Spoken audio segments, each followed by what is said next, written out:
When you're trying to create something real, you need to look at reality. You can't just look at your computer screen. You can't think that you know. You want to be imaginative, and you want to draw from what you've observed and from your reference material and build upon it to create something that's outside of our reality. I wanted it to be a new adventure, bring back a lot of the same characters, but it needed to be a new adventure, a new story, new special effects.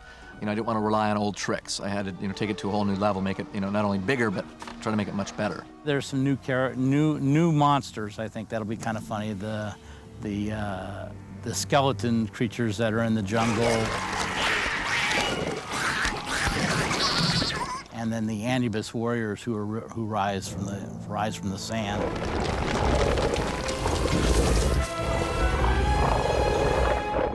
For the Anubis warriors, we looked at dogs, we looked at ostriches, we looked at big dogs, and we looked at all of the hieroglyphic references that we could find. We looked at different kind of fur patterns. We looked at all kinds of mythological renderings, and we looked at every movie that was ever made that ever had anything Egyptian in it. And then we start to build from that. We've got an army of thousands of dog-headed Anubis warriors storming this ancient city and laying siege to it. This is what makes a dog look like a dog. He's got fur that looks like this, it reflects light this way. When he is angry, these are the things that his expressions do. This is what mean dogs look like, this is what dogs that are hurting look like.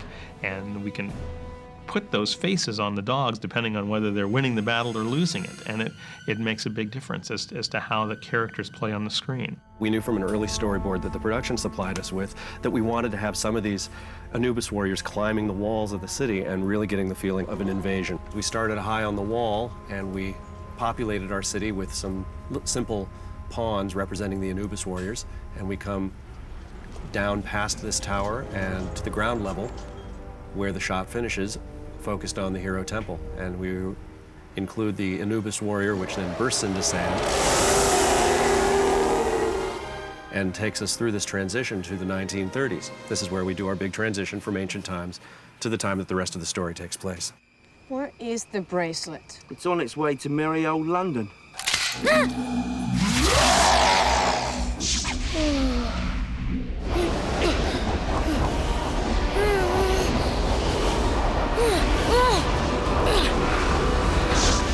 The sequence where the O'Connells are racing through the streets of London in a double-decker bus, fighting hand-to-hand with 4 soldier mummies. In fact, the same soldier mummies from the first film. The 4 that were left at the end of the first movie are the 4 that appear at the beginning of the sequence in the second mummy. And, in fact, O'Connell reacts by seeing them and saying, "Oh no, not these guys again!" We had a fantastic time, again, working back and forth with the realism created by makeup and creature effects and the sort of things that we can do nowadays with computer graphics animation, where we can do things that can't be performed by a performer, but they all cut seamlessly together in an action sequence. No, not my car! Oh, I hate mummies. Glad to see me now? Just like old times, huh?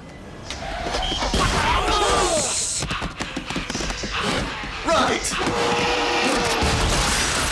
I realize a split second before it hits us that something's coming, and the something that's coming are going to be these little pygmy guys. Steve is fond of saying, the pygmies alone will be worth the price of admission. Stephen was talking about the pygmy mummies pretty early on, and thinking that they were going to be something that was going to be in this movie that was completely different from what had been in the first film, but still had that dynamism, that scariness, and that kind of crazy creepiness.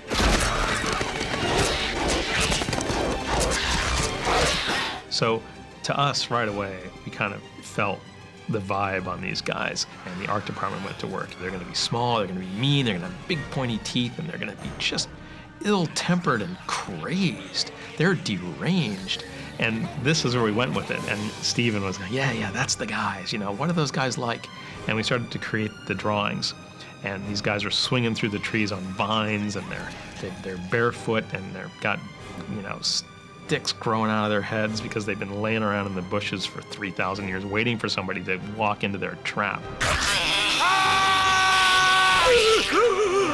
You have this moment that you're now able to create where you have this huge army of live action figures that's now going to interact directly with 32,000 synthetic warriors. And that's really what we're targeting for. The soldier mummies, the priest mummies, the pygmy mummies, and all these characters. And we bring that complexity together. Now we've got something happening. Now we've got an army that really looks great. It looks great even up against the live action elements. And now you can have a battle. And that's really what we were after.